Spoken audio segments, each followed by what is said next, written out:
What's the meaning of Bath Oliver?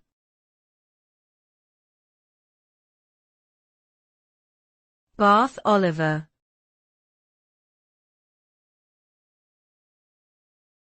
Bath Oliver.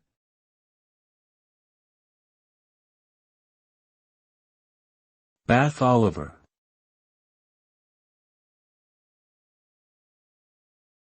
Bath Oliver.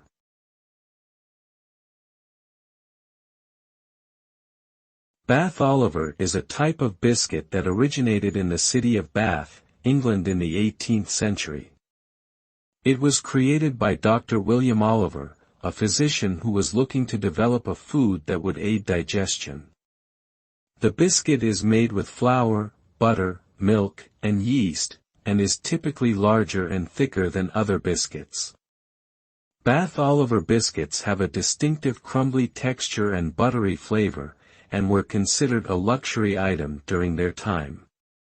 They remain popular in England today and are often served with cheese or used as a base for desserts like cheesecake.